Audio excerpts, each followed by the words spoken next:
ಹಿಂದೂ ರಾಷ್ಟ್ರ ಮತ್ತು ಹಿಂದೂ ಧರ್ಮದ ಬಗ್ಗೆ ಜನಜಾಗೃತಿ ಮೂಡಿಸುವ ನಿಟ್ಟಿನಲ್ಲಿ ಕಾಪು ಶ್ರೀ ಹಳೆ ಮಾರಿಯಮ್ಮ ಸಭಾಭವನದಲ್ಲಿ ಹಮ್ಮಿಕೊಳ್ಳಲಾಗಿದ್ದ ಹಿಂದೂ ರಾಷ್ಟ್ರ ಜಾಗೃತಿ ಸಭೆಯನ್ನು ಹಿರಿಯ ಪತ್ರಕರ್ತ ಉಡುಪಿ ಅಭಿರಾಮಧಾಮ ಸಂಸ್ಥೆಯ ಸಂಸ್ಥಾಪಕ ಪ್ರಲತಾಯ ಡಾಕ್ಟರ್ ಸುದರ್ಶನ ಭಾರತೀಯ ಅವರು ಉದ್ಘಾಟಿಸಿದರು. ಬಳಿಕ ದಿಕ್ಸೂಚಿ ಭಾಷಣ ಮಾಡಿದ ಅವರು, ಸನಾತನ ಭಾರತೀಯ ಪರಂಪರೆ ಬಗ್ಗೆ ನಾವು ಮೊದಲು ಅರ್ಥ ಮಾಡಿಕೊಳ್ಳಬೇಕಿದೆ.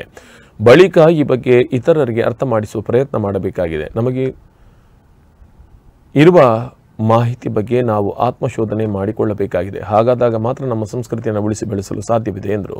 ಸನಾತನ ಸಂಸ್ಥೆಯ ವಕ್ತಾರೆ ಪ್ರೊಫೆಸರ್ ಅಶ್ವಿನಿ ನಾಯಕ್, ಹಿಂದೂ ಜನಜಾಗೃತಿ ಸಮಿತಿಯ ದಕ್ಷಿಣ ಕರ್ನಾಟಕ ಸಮಿತಿ ಸಮನ್ವಯಕಾರ ಚಂದ್ರ ಮಗುವೀರ, ಹಿಂದೂ ಜನಜಾಗೃತಿ ಸಮಿತಿಯ ಬಾಲಕೃಷ್ಣ ನಾಯಕ್ ಮತ್ತಿತರರು ಉಪಸ್ಥಿತರಿದ್ದರು.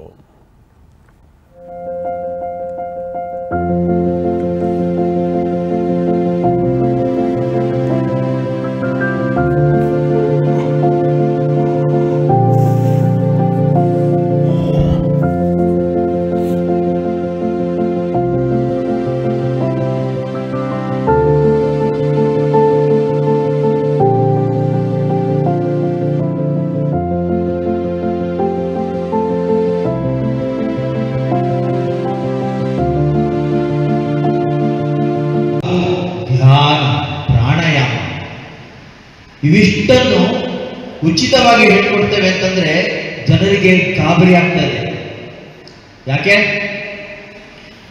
ಅವೆಲ್ಲವುಗಳನ್ನ ಒಂದಿಷ್ಟು ಕಿಂಚಿತ್ ಜ್ಞಾನ ಪಡೆದು ಜ್ಞಾನ ನದಿ ಹರಿತಾ ಇದೆ.